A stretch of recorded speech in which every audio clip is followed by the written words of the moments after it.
Bharatiya Janata party कहती है कि स्कूल बनवाने में घोटाला कर दिया। अभी आप देख लीजिए दोनों तरफ, गुजरात में क्वेश्चन ही नहीं उठता कि स्कूल बनवाने में कोई घोटाला कर सकता है, क्योंकि स्कूल ही नहीं बनवाए। तो यहाँ तो गुजरात की सरकार ने ऐसे स्कूल बनवाए, सारी दीवारें टूटी पड़ी हैं, सब सड़े पड़े हैं स्कूल। हमने बड़े गर्व के साथ दिल्ली में स्कूल बनवाए और बहुत ईमानदारी से, कट्टर ईमानदारी की पार्टी है केजरीवाल जी की पार्टी। आपको जिससे जांच करानी हो, 50 एमएलएज की जांच करा ली, मेरे घर पे पहले भी सीबीआई भेज दी, मेरे घर पे सीबीआई रेड करने के बाद आपको लिख के देना पड़ा there is nothing found substantial in this case. आपको फिर लिख के देना पड़ेगा, कुछ नहीं मिलेगा आपको। Thank you. सर, बताया गया कि सब शिक्षण मंत्रियों को ले जाया गया था गुजरात का डेटा सेंटर को दिखाने को। गुजरात सरकार उसी पे कह रही है कि दिल्ली के शिक्षण मंत्री को हमने हमारा मॉडल दिखाया और वो कह रहे हैं कि हम दिल्ली में उसको इम्प्लीमेंट करें। अब मैं गुजरात के पत्रकारों को भी और गुजरात की सरकार को उनके शिक्षा मॉडल का सच दिखा रहा हूँ। उन्होंने एक डेटा सेंटर बनाया है। डेटा सेंटर एक बंद एसी कमरे में एक बहुत सी बड़ी स्क्रीन लगा के, एक अच्छा सा ऑडिटोरियम बना के, अच्छी जगह लगती है देखने में। जब आप कहते हैं कि जी हाँ सारे गुजरात से डेटा आता है तो और अच्छा लगता है। लेकिन जब मैंने वहाँ पूछा कि भाई 2 स्कूलों का डेटा दिखा दो जो डेटा आया हो, डेटा सेंटर बनाना अलग बात है, वहाँ स्क्रीन लगाना अलग बात है। लेकिन जब मैंने वहाँ जो लोग प्रेजेंट कर रहे थे उनसे पूछा कि साहब ये बड़ी बड़ी स्क्रीन पे बड़ी बड़ी प्रेजेंटेशन तो अलग बात है, मेरे को डेटा कौन से स्कूल से आ रहा है वो दिखाओ। तो एक स्कूल का डेटा नहीं दिखा पाए। बोले जी वो पहले बोले छुट्टियाँ हो गई हैं, फिर बोले कि इसमें इंटरनेट कनेक्शन नहीं है, हम लैपटॉप पे दिखा देंगे। मैंने कहा लैपटॉप पे दिखा दो। बोले जी वो लैपटॉप पे तो आर्काइव हो गया है, अभी दिखा नहीं पाएंगे, शाम को दिखा देंगे। तो अच्छा है, देखने में एक सेंटर अच्छा लगता है, बड़ी बड़ी स्क्रीन लगी हों, वहाँ बड़े बड़े चार्ट बने हों, बड़े बड़े परसेंटेज के बार लगे हों कि ये देखो इतने परसेंटेज। लेकिन जब आप पूछो कि कौन से स्कूल से डेटा आया, मैंने उनको कहा था एक प्राइवेट स्कूल और एक गवर्नमेंट स्कूल से डेटा निकाल के दिखा दो। वो दिखा नहीं पाए।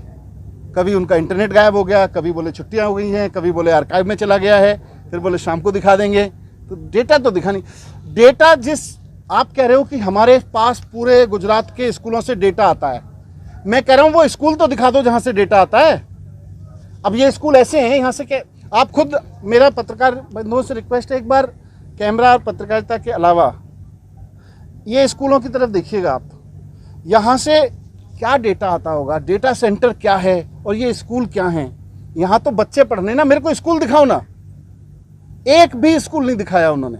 गांधीनगर में पत्रकार मित्रों, मैं समझता हूँ बहुत गर्मी में आप सब लोग खड़े, इसलिए बिल्कुल बहुत संवेदनाओं के साथ में, लेकिन आम आदमी तो ऐसे ही जीता है, हम सब लोग भी ऐसे ही जीते हैं। और अभी आपने ये एग्जीबिशन देखी होगी, यहाँ पर गुजरात के एजुकेशन मॉडल का सच दिखाया गया है।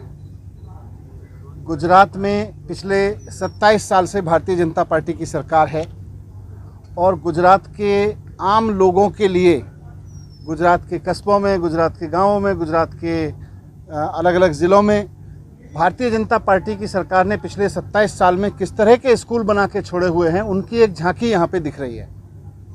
दूसरी तरफ दिल्ली सरकार के स्कूल भी हैं।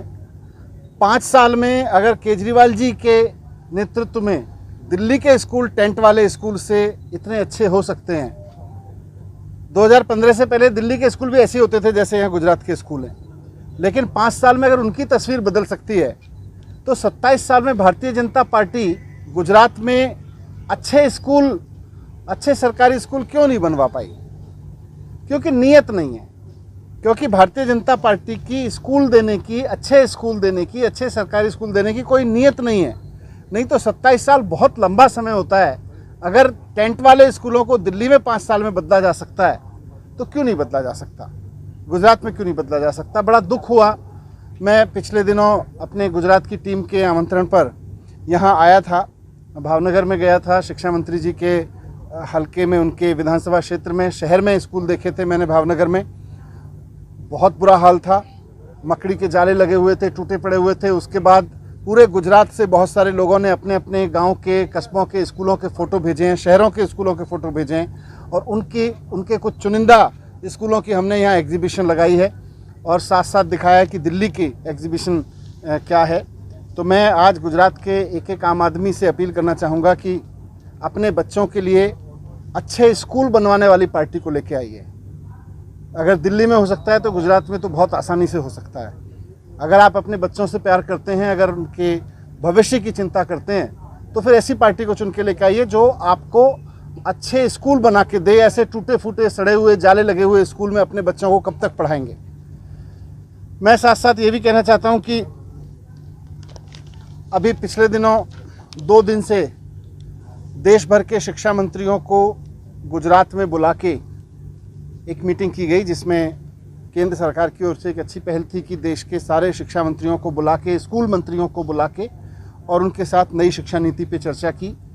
वो पहल अच्छी थी, लेकिन साथ साथ यहाँ पर गुजरात के मॉडल को, गुजरात के एजुकेशन मॉडल को भी दिखाने के लिए एक दिन लगाया गया। 2 दिन की उस कॉन्फ्रेंस में एक दिन गुजरात के मॉडल को दिखाने का था और एक दिन शिक्षा नीति पे चर्चा का था।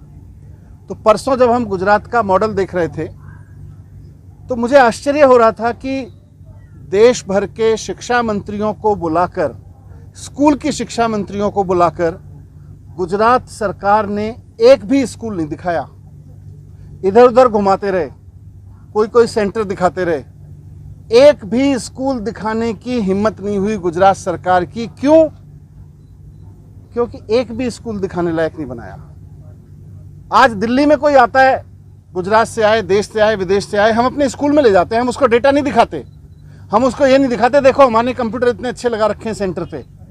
डेटा सेंटर सबके पास है, लेकिन हम उसको दिखाते हैं आओ स्कूल देखो, बच्चे देखो, उनके चेहरे देखो, उनका कॉन्फिडेंस देखो, टीचर्स से मिलो कैसे पढ़ा रहे हैं, बच्चों से मिलो कैसे पढ़ रहे हैं, हम वो दिखाते हैं। हमें गर्व होता है, हम अपने स्कूल दिखाते हैं। गुजरात सरकार को शर्म आ रही थी कि हम अपने स्कूल कैसे दिखा दें।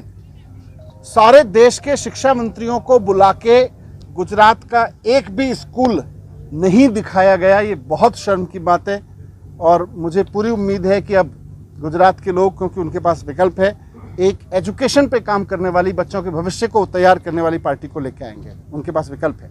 अगर आप ये वीडियो YouTube पर देख रहे हैं तो हमारे चैनल को सब्सक्राइब करें और बेल आइकन को दबाना ना भूलें। अगर आप Facebook पर ये वीडियो देख रहे हैं तो हमारे पेज को लाइक करें।